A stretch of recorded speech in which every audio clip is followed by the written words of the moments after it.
Welcome once again to Lehto's Law. Here's Steve Lehto. I've had quite a few people send this one to me, including Eric, who sent it to me most recently.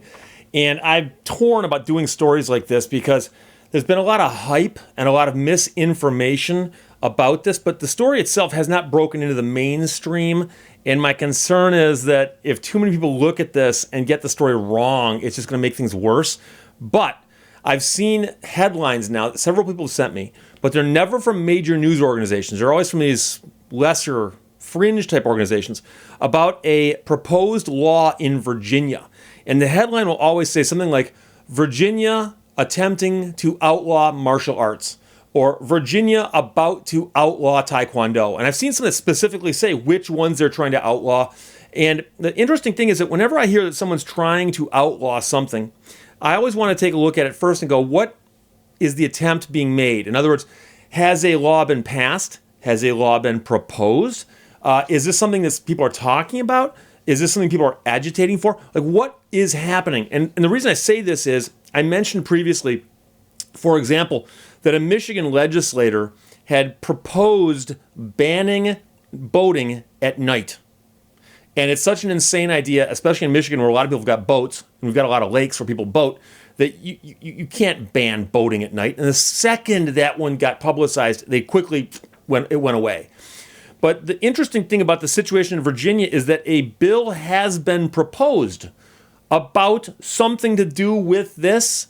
And so you can simply go and read the bill and see what the bill says. And interestingly enough, the bill is a single page of paper. In fact, it's a half a page. And so what fascinates me about this is how many people have reacted to this and printed stories on this and passed these things around. And I had people sending me this, not for my own purposes of making videos, but saying, Steve, you studied Taekwondo before. You've mentioned that before in a video. And having mentioned that, the idea that there is a state of Virginia is about to completely outlaw that should bother you. Well, if they were going to do that, it would bother me, but they're not doing that. So let's just look at Senate Bill number 64, which has been offered and then pre-filed and a few other things. But basically, this is a bill on Capitol Hill in Virginia. Okay, so the Senate Bill number 64, it's a bill to amend and reenact sections 18.2-433.2 of the Code of Virginia relating to paramilitary activities and penalties thereto. And it says, and again, this has not been passed, but if it got passed, this is what the law would say. Be it enacted by the General Assembly of Virginia that the section I just mentioned to you of the Code of Virginia is amended and reenacted as follows. Paramilitary activity prohibited, penalty. A person is guilty of unlawful paramilitary activity punishable as a Class 5 felony if he, and then there are three things that are prohibited. 1, teaches or demonstrates to any other person the use, application, or making of any firearm, explosive, or incendiary device, or technique capable of causing injury or death to persons, knowing or having reason to know or intending that such training will be employed for use in or in furtherance of civil disorder. So you cannot teach or demonstrate basically how to make weapons, bombs, explosives if, okay, if you know or have reason to know, or you yourself intend that training will be employed for use in or in furtherance of civil disorder. So that obviously does not apply to martial arts, doesn't apply to Taekwondo, doesn't apply to Kung Fu, doesn't apply to Krav Maga, doesn't apply to Jiu-Jitsu, doesn't apply to the Gracie techniques, unless those involve explosives or incendiary devices. Okay, so 2,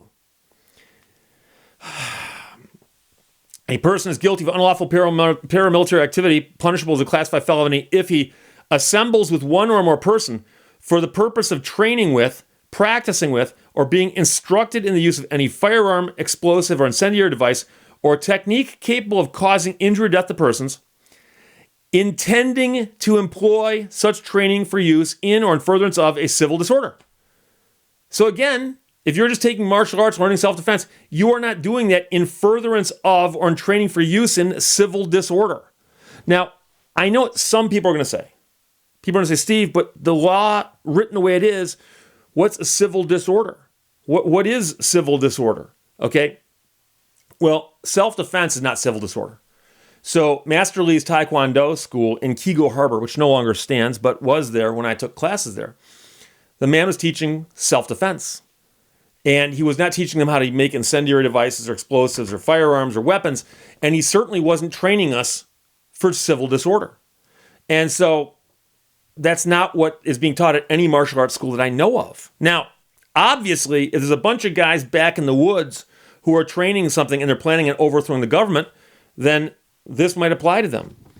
By the way, there is a third one. A person is guilty of unlawful paramilitary activity punishable as a Class 5 felony if he assembles with one or more persons with the intent of intimidating any person or group of persons by drilling, parading, or marching with firearms, explosives, or incendiary devices, or any components or combinations thereof. So here's the thing. I understand that there can be some people out there who are going to say, Steve, the martial arts thing doesn't bother me, but the arms thing does. The idea that I can't parade or display or march with my Second Amendment rights firearm. And that's another story. And I'm not even going to get into that because not a single person contacted me and said, Steve, I'm upset that this addresses a potential violation of the Second Amendment. Every single person who contacted me said, Steve, they are outlawing karate in Virginia. They're outlawing judo in Virginia. They're outlawing taekwondo in Virginia. No, they're not. And this is a parallel to the law, for instance, with lockpicks. I did a video about lockpicks. Believe it or not, they're also called pick locks. And the things that you use to get into a lock without using the key. Okay? If I own a lock and I lost the key, I might be able to pick it and get it open. However, if you come up to a gate and you want to get past the gate and trespass, but the gate's locked, you might be able to pick the lock, get in there, and trespass. So if a police officer walked up to you as you were picking the lock and he catches you, red-handed as they say, you were trying to pick that lock to get in there. A police officer in many states can charge you with possession of the lock-picking device because you were using it inappropriately. Now, that exact same device in the drawer in your kitchen, if the police had lawful reason to be in there and they pull the drawer open and they see a thing, it's actually labeled lockpick. Just to be clear, it says lockpick. It's simply in your kitchen. It's not being used in furtherance of a crime. So in most states, there'd be nothing illegal for having it in your kitchen, but it would be illegal in your hands as you're breaking the law. Now, let's suppose that you're the strong man at the county fair and you can bend bars and put them in your teeth and bend them, okay? So you walk up to that same gate, don't think you're being watched, and you're prying the lock open with your hands, okay? It's illegal to do that because you're not allowed to break that lock and trespass. It's damage to property that belongs to somebody else, plus you'd be trespassing, another story altogether. And the moment you use the device to break that lock, it elevates that crime beyond trying to do it with your bare hands. So, the martial arts thing, think of the martial arts training as the lockpick in this parallel universe argument. Okay? If I'm learning martial arts, punching, kicking, throwing, joint locks, things of that nature, there's nothing wrong with that knowledge. There's nothing wrong with that training, even under this bill. However, if I gathered a bunch of people together and said, hey guys, we're going to overthrow the government. We're going to go out and cause trouble. We're going to go out and attack police officers. Let me teach you how to do that. That is where it becomes illegal. Now, you might not think that's right, but if you're in Virginia, talk to your senator, talk to your assembly person, and explain to them that you think this law is overly broad or it's unnecessary. Knock yourself out. That's what politics is all about. You have the right to tell them what you like or what you don't like. It's a democracy. If they don't do what you like, vote them out of office, okay? But this law does not prohibit taekwondo, karate, judo, jiu-jitsu, or any of these other martial arts. Krav Maga. It does not outlaw them per se. Okay, and just so you know, it's, like I said, it's how the tool's being used. Okay, I have the right to punch the air all day long because I'm working out, practicing. Right. The second I walk up and punch a stranger in the face for no reason, it's against the law. Imagine that. Okay, so the idea that they have a law that addresses martial arts training, you got to look and say, well, what's the law actually say, and does it make any sense?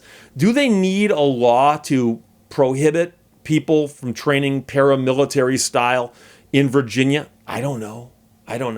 There was a point in time where people in Michigan were all upset because the Michigan militia was out there. The Michigan militia.